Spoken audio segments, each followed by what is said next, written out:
नमस्कार, स्वागत है आपका केशव टाइम्स में और मैं हूं आपके साथ स्वाति से। चलिए बढ़ते हैं अब खबरों की ओर।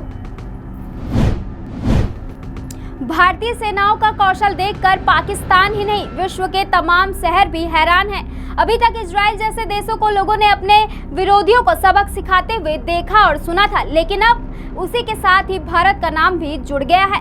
भारतीय सेनाएं जिस साहस, जिस उत्साह और जज्बे के लिए देश विदेश में विख्यात और जानी जाती रही हैं, उसकी झलक बीते दिनों में दिखाई पड़ी है, जब पाक स्थित आतंकी ठिकानों को उसने टारगेट करके तबाह कर दिया।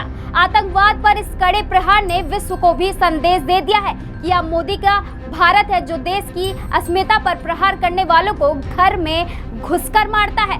विभाजन के बाद से पाकिस्तान भारत को हमेशा नुकसान पहुंचाने के लिए तमाम हथकंडे अपनाता रहा है, उसमें से आतंकवाद भी एक है। इसी को लेकर लगातार पाकिस्तान की तरफ से भारत पर हमले किए जा रहे हैं। ऑपरेशन सिंदूर से बौखलाया पाकिस्तान जम्मू कश्मीर, अमृतसर सहित राजस्थान के बॉर्डर से सटे शहरों को निशाना बनाने की कोशिश कर रहा है। इसी बीच पाकिस्तान की मीडिया ने दावा किया है कि उनके 3 एयरबेस को निशाना बनाया गया है। पाकिस्तान की DGISPR ने कहा कि उनके पंजाब प्रांत में स्थित नूर खान एयरबेस और मुरीद एयरबेस और शोरकोट एयरबेस को निशाना बनाया गया है। एयरबेस पर हवा से जमीन पर मार करने वाली मिसाइल छोड़ी गई है। हालांकि भारत ने अब तक ये हमला करने की पुष्टि नहीं की है। पाकिस्तान ने कल रात 26 जगहों पर हमला किया, जिसके बाद भारत ने जवाबी कार्रवाई की।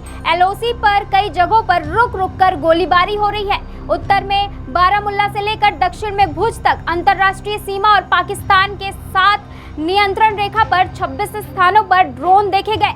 इनमें से नागरिक और सैन्य ठिकानों के लिए संभावित खतरा पैदा करने वाले संदिग्ध सशस्त्र ड्रोन शामिल हैं। इन स्थानों पर बारामुल्ला, श्रीनगर, अवंतीपोरा, नगरोटा, जम्मू, फिरोजपुर, पठानकोट, फजिल्का, लालगढ़, जट्ठा, जैसलमेर, बाड़मेर, भुज, कुंवारबेट और लाठी नाला शामिल है।